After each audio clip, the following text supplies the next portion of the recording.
in the first 45 seconds of round 7.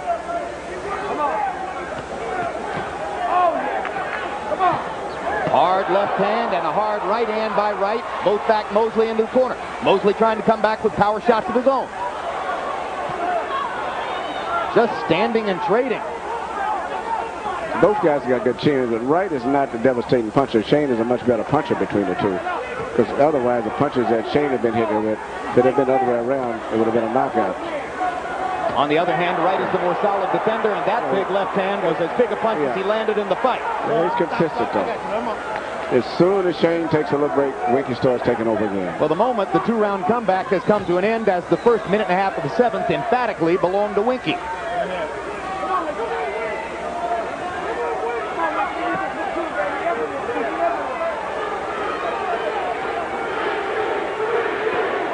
Crowd chanting, "Winky, Winky, Winky." I suspect there are a lot of people who bet the Winky is the underdog in this fight. Yeah. Well, the initial odds were something like 4-1, which most boxing experts agreed was insane. But the last few days, a lot of Winky Wright money was coming in. Most people that was coming in the bet was coming to support Winky, especially with the odds. Even if you figure it was 50-50 like most boxing experts. But, but you get 3-1 odds if you bet on Winky, so you go that way. Right now, you'd call that smart money. Wright reestablishing his edge here in round 7. After Shane Mosley was beginning to reel him in the 5th and 6th. Mosley still trying to land power shots, but in this round, they are not landing. He hasn't gotten in a solid right hand. And Winky Wright has landed some of his best left-hand shots of the fight.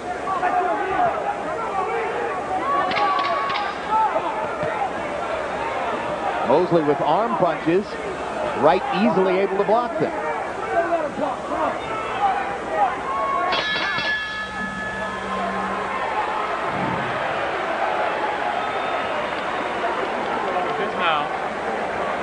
Yeah, I only win about 2 points, and I don't know what that round is. Okay? So, you have to hit him in the elbow. You have to hit him on that elbow. You got to go to the body. You got to stop trying to pick the shot and just go and throw the damn punches, okay? Shit. And have balance. You don't be off balance when you do it. I want you to have balance when you do this, okay? Stay busy. When you feel good, come on, Winky. You're winning all but about a round of this fight. Come on, Winky. But we ain't gonna do it. We ain't gonna speculate. We need 12 motherfucking rounds. Come on. Come on, Winky. Let your hands go. Let's go, guys. That's everything. Come on. Let's go. Winky Wright, prior to this, has had 3 big fights in his career. Vargas, Vasquez, a South American who held the title. Harry Simon, a tough fighter from Africa. He lost each one by a decision. And you know, if he continues the way that he slowed down these last 2 rounds, he could possibly lose this fight. And it's interesting, his corners tell him he's won every round. Or every round but one. But one, yeah. The last round could have maybe went either way in my score. That was one of the seconds who said that. His trainer, Dan Birmingham didn't say that. Birmingham, who's been very profane tonight, is trying to stay on Wright and keep the pressure on him to continue performing at this level. And incidentally, I mentioned in the last fight that the trainer of Joe Macy, Carlos De Leon, is not, or excuse me, Juan De Leon is not all that well known. The only way you would know Dan Birmingham is if you followed Winky Wright's whole career, because he has no other fighter of prominence. No, and he's spent his entire career with Winky. In fact, when I saw Winky over in France, he was with him then, and I read him because in South Africa, he was with him then. Well, Birmingham says that he's been with Winky since basically the first day Wright walked into a gym as a teenage amateur. That's amazing. And it helps to show why Wright has been so consistent in his style. Yes. He's never really changed what he does, just upgraded some of it from year to year. And he's better pick up his output right now, otherwise he could find himself in trouble going down the stretch. But Mosley isn't finding many chances to start his offense in the 8th, just as was the case in the 7th. Shane seems to have run out of a little steam after that rally in the 5th and 6th.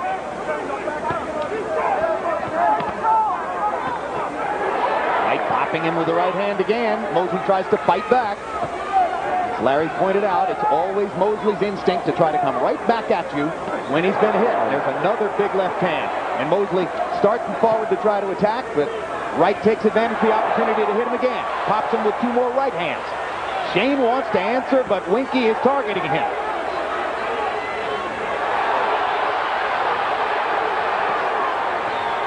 Wright hammering Mosley around the ring with right and left.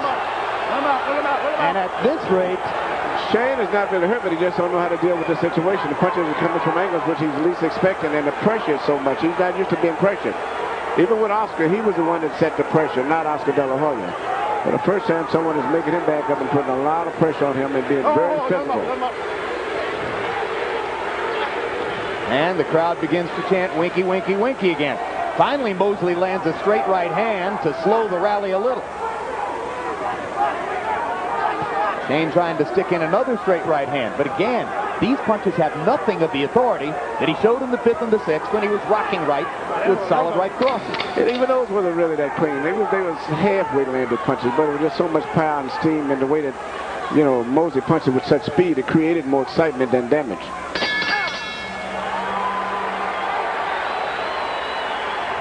Felix Tito Trinidad with a lot at stake here.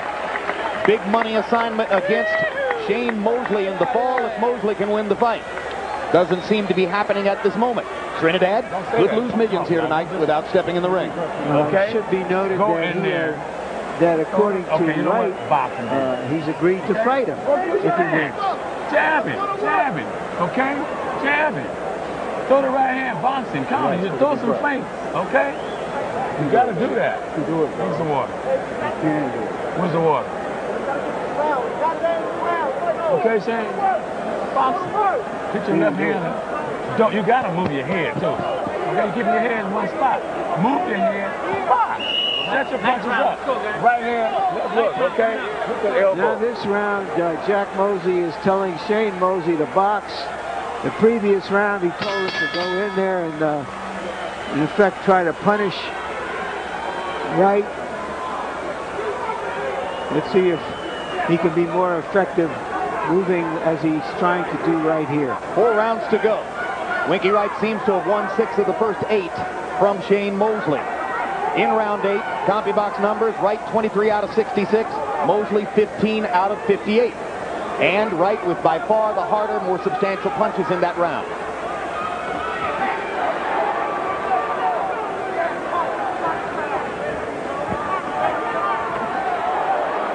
Mosley trying to box him here, but he's really not boxing. He's just moving back and pulling, but he's not really jabbing effectively and throwing fast combinations.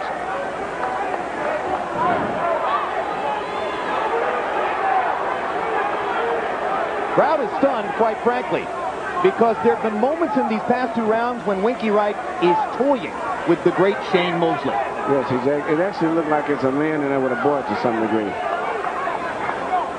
And a confused boy. The last time we saw on Shane Mosley's face the look that you saw after round 4 and after this last round, he was fighting Vernon Forrest. Hard right hand by Wright inside. So he's not effectively boxing. He's just backing back and pulling and backpedaling, but he's not boxing.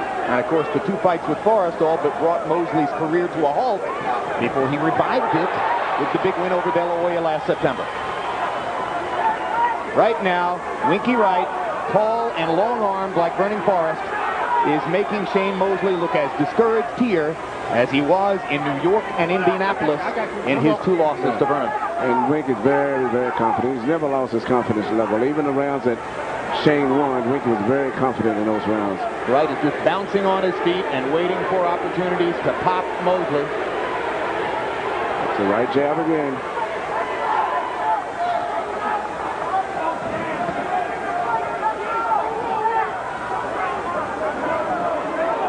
Before the fight, Shane Mosley told us that he would fight the way he did as a lightweight, throwing 60 punches around.